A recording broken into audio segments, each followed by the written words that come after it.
Welcome to Navigating Advocacy, the true crime podcast that goes beyond storytelling to ignite change and seek justice. I'm Melissa. And I'm Whitney.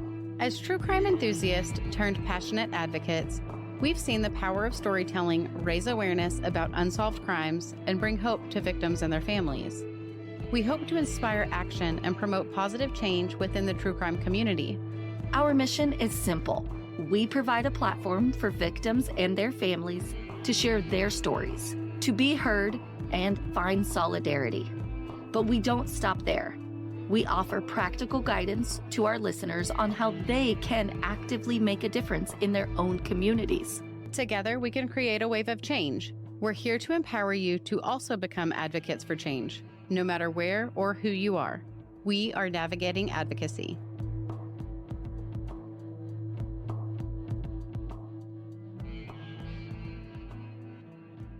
Happy Monday Happy Monday.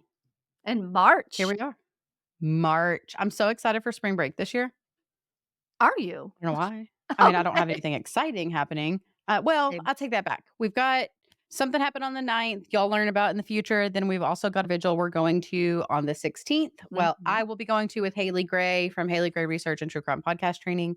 Melissa, unfortunately, can't. As much as I've tried to get her to do back-to-back trips to Texas in 2-week spans, it's just not feasible. Oh, that So, would technically be my third trip because I am going to Arizona right before that other trip. yeah. So, 3 back-to-back trips is like no bueno for me. I'm already anxious about the 2.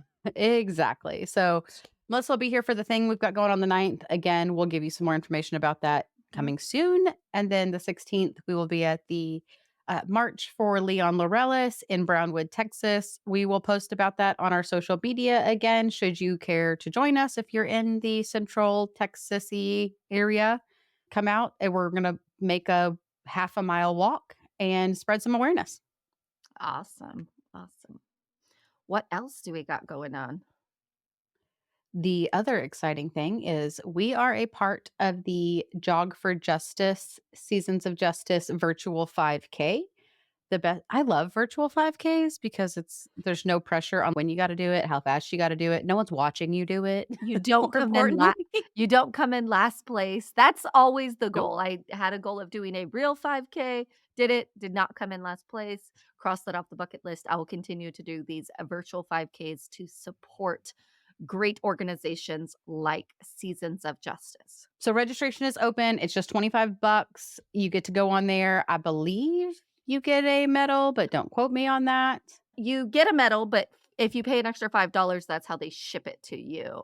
It definitely Oh, goes a long way. Pay $5 is super easy. yeah, absolutely. That's the whole month of April. You can do it when you want during that time. We have a team, so please go join our team. It is for the Advocacy Con team. We're supporting through Advocacy Conference. So go check that out. Melissa and I and Eric will all be participating in this. Go join our team. Let's raise some money for Season of Justice because they're doing great things. Other than that item, if you want to go ahead and get ahead on your planning for the summer, talked about spring break, let's talk about summer. We've got the True Crime and Paranormal Podcast Festival happening in Denver, July 12th through 14th. We can get you a discount ticket if you We are into coupons. which we love. We love those discount codes. Enter advocacy and you will get, I believe it's 10% off. I think so. You'll get something. Something A off. surprise discount is what you'll get.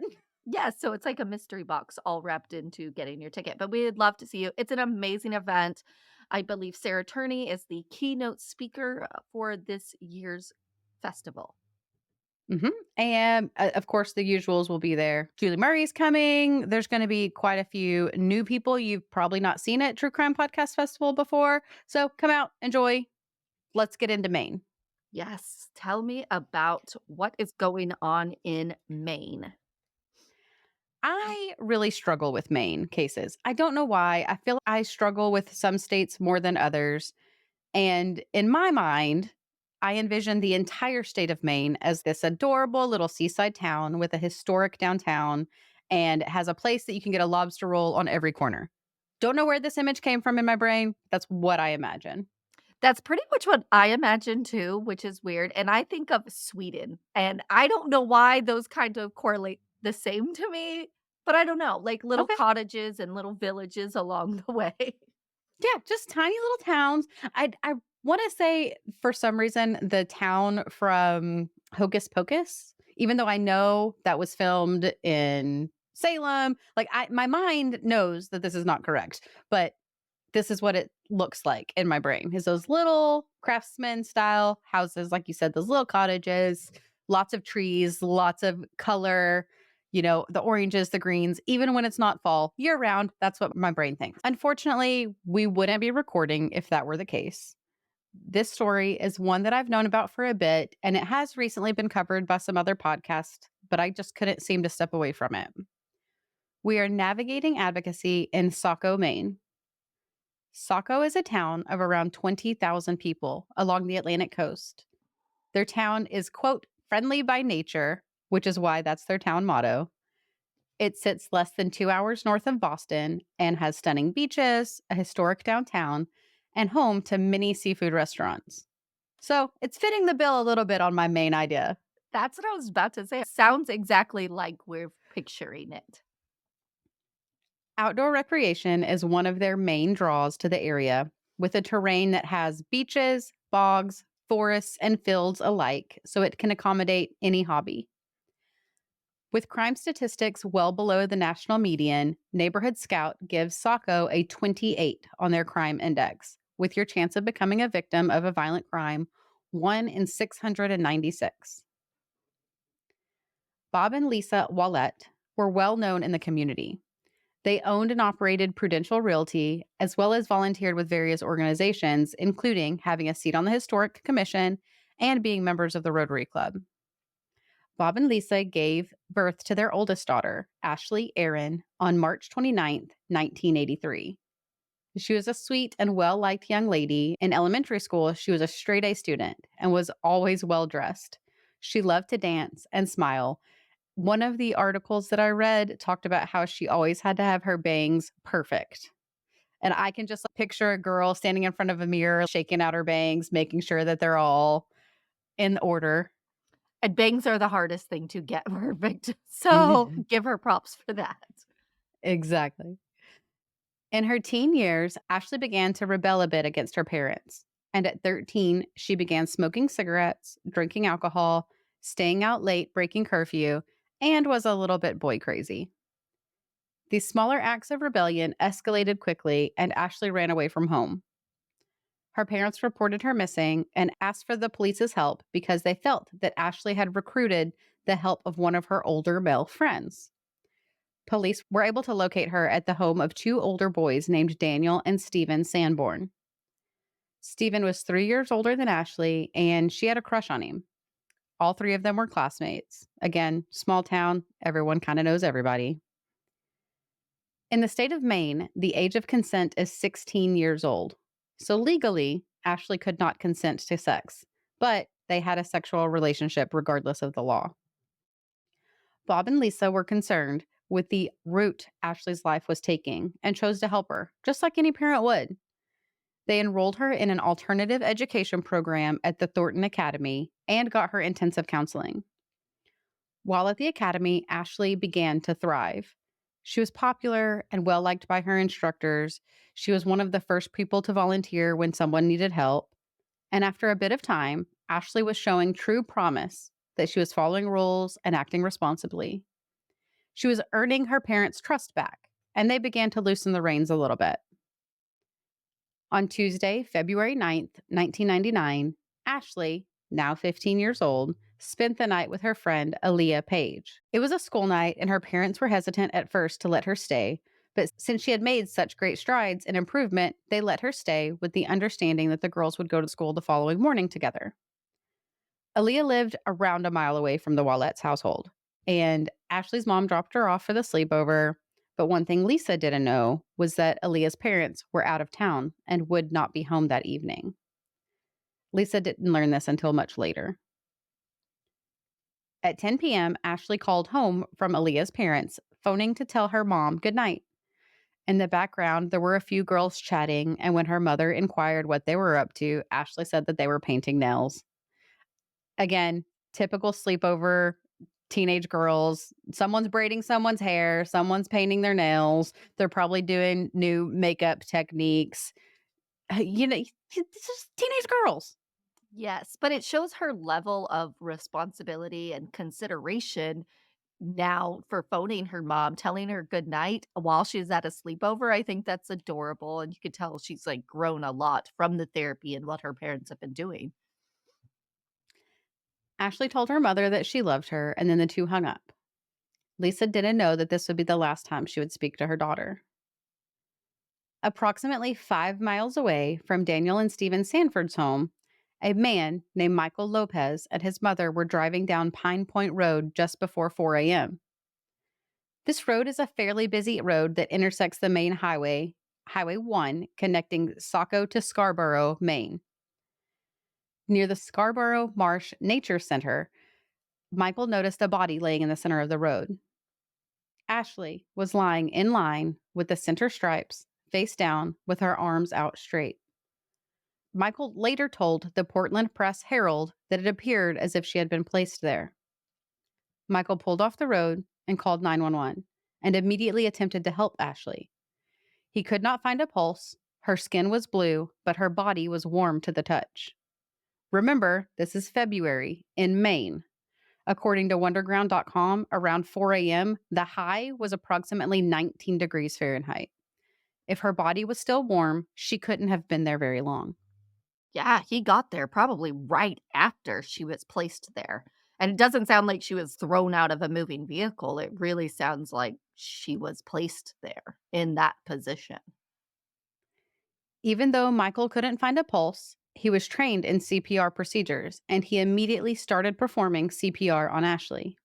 She had no scrapes or bruises visible, was dressed in a shirt, sweatshirt, black leggings, and platform shoes. She also had a small amount of blood around her nose and mouth. Even with Michael's attempts at saving her, Ashley was pronounced deceased on scene. Detectives were called out and began searching for identification, but they were unable to find anything near or on her body.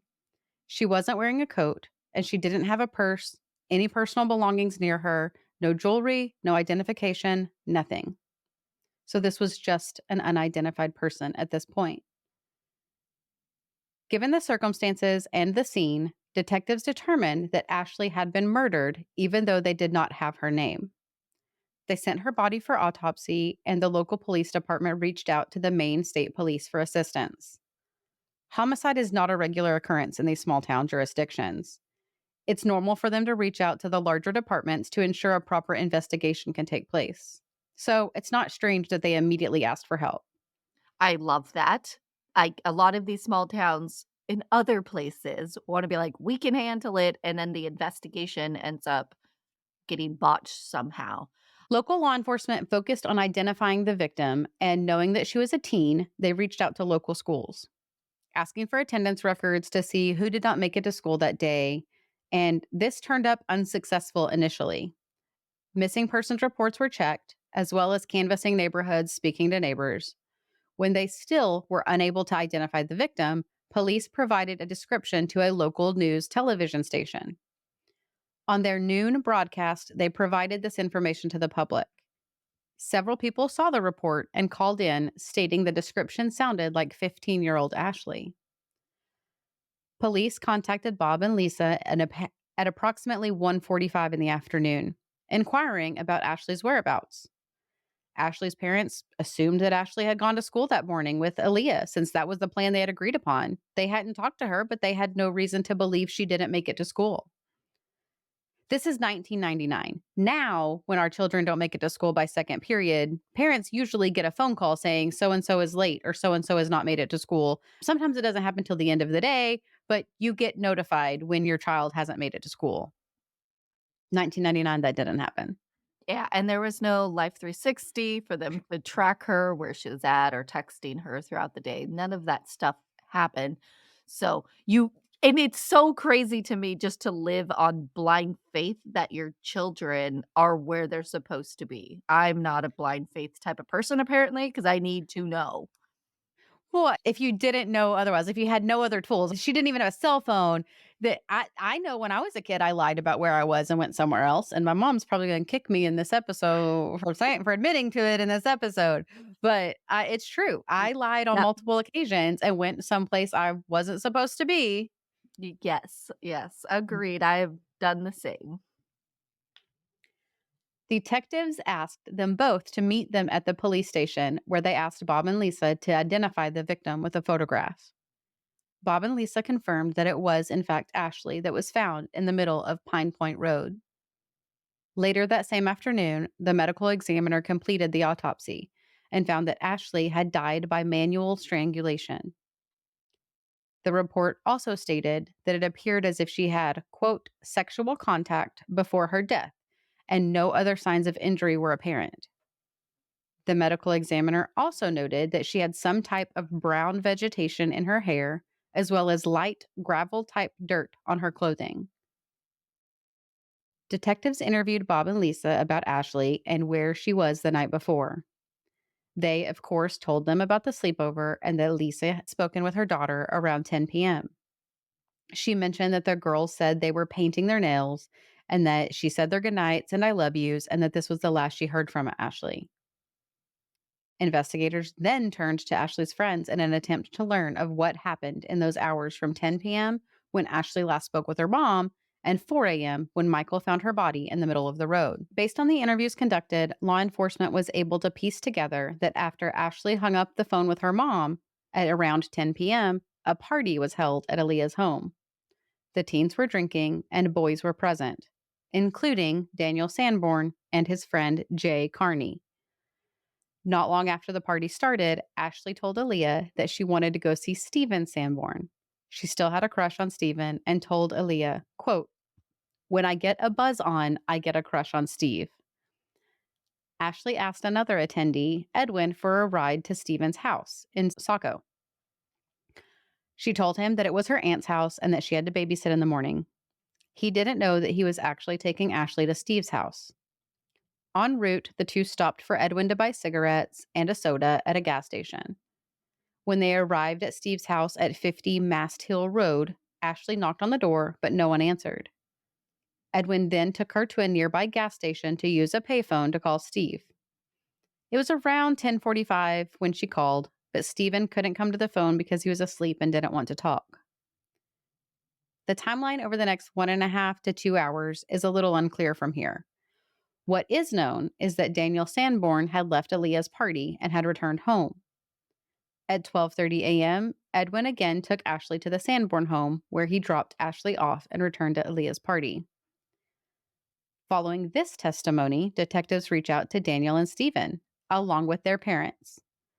They told the detectives that around 12:30 a.m., Ashley was knocking on the door of the basement, where Daniel and Stephen's rooms are located. When she knocked, it woke up Daniel.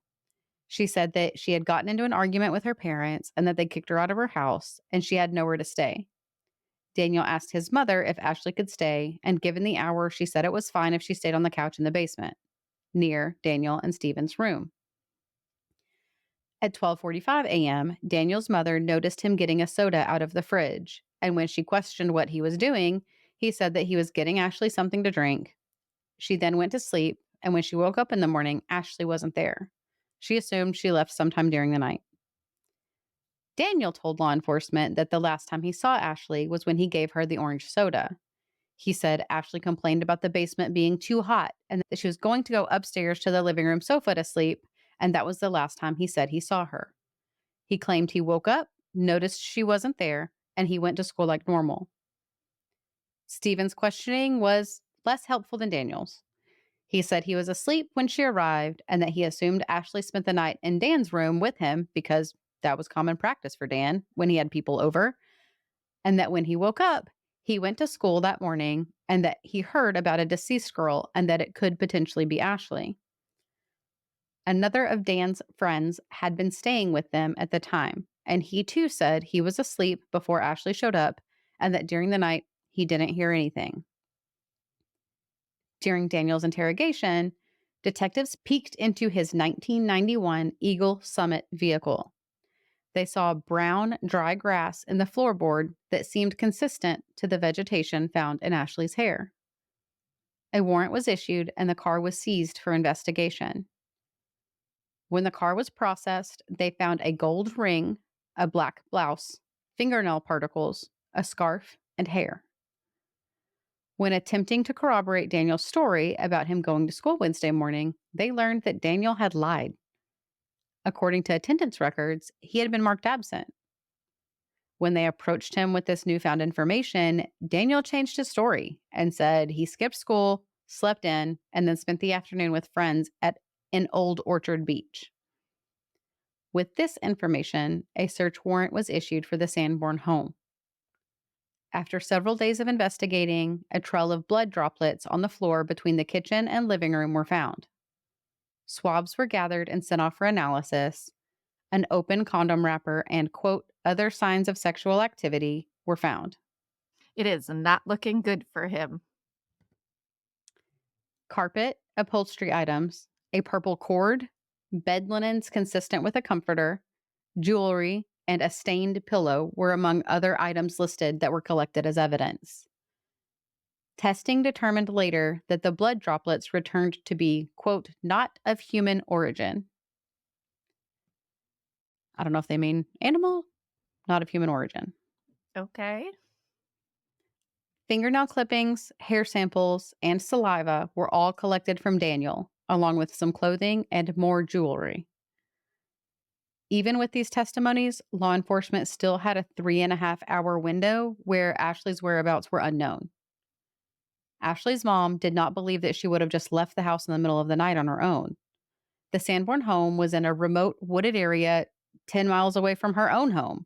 Too far to walk anywhere else. She would have called her parents or her uncle for a ride, even if it would have gotten her into trouble for lying. Still trying to narrow the timeline when Ashley could be murdered, on February 12th, law enforcement hosted an assembly at Thornton Academy begging for more information. The following day was Ashley's funeral. Many detectives attended the event and hoped that maybe someone would approach them with information. Maybe guilt overtook them, or maybe just the sadness and the emotions would spark someone to come say something. Weeks after Ashley died on February 21st, an interview with the Portland Press was released. Law enforcement stated that they were still working through evidence and following leads, but evaded any questions about suspects. They firmly believed that Ashley was last seen alive in the Sanborn home. Her parents were also interviewed. They talked about how they were sad and that they were never going to get to know who Ashley was going to become. They felt that while her path in life had veered off momentarily, she was moving into a new phase, but was now never going to get to show anyone who she truly was going to be.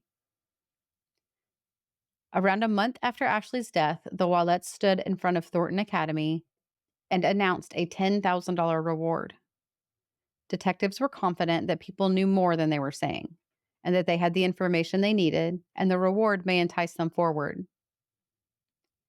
The next update in Ashley's story wouldn't be until the end of May, when state police announced that they had conducted 200 interviews, and all of the evidence had been processed.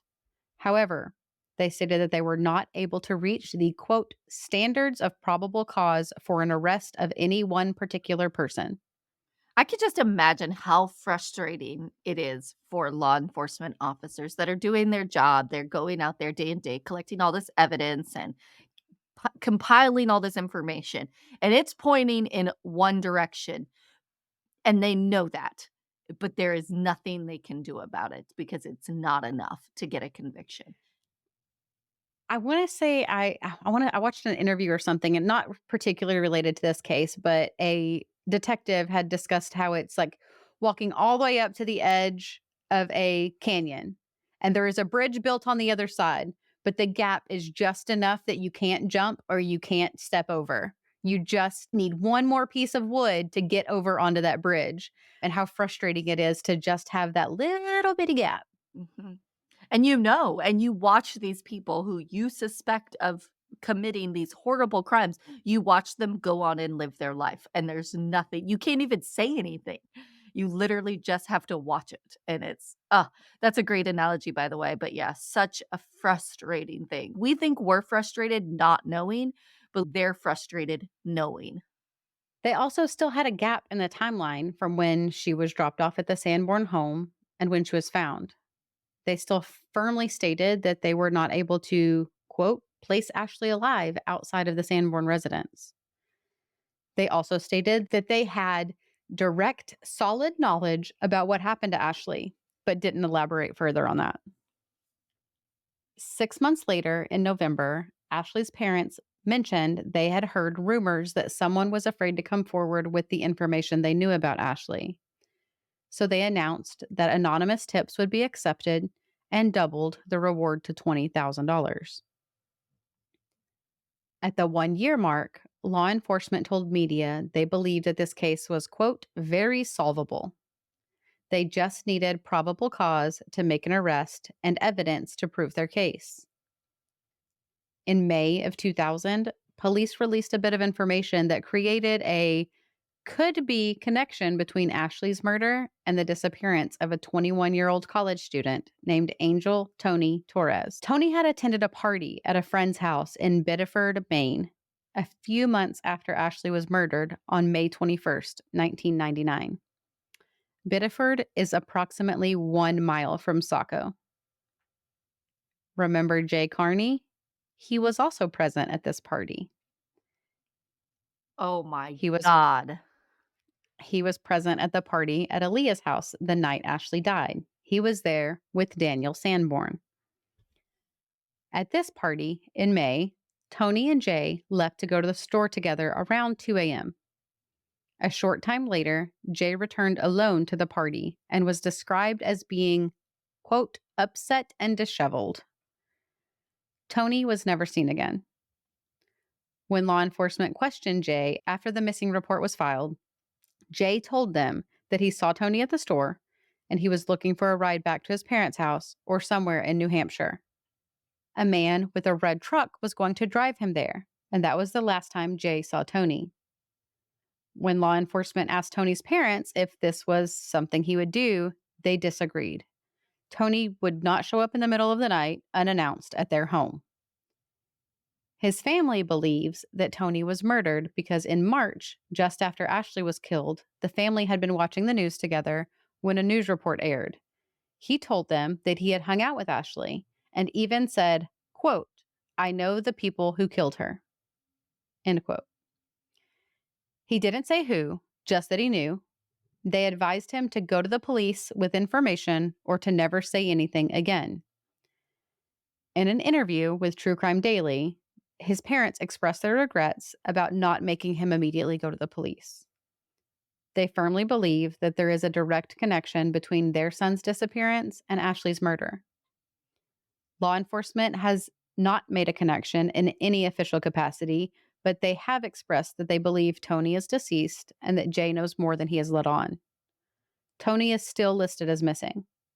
This is just absolutely insane that this decently young person is involved in all of this. This is insane. Or possibly involved in this. Yeah, and it's such a small town.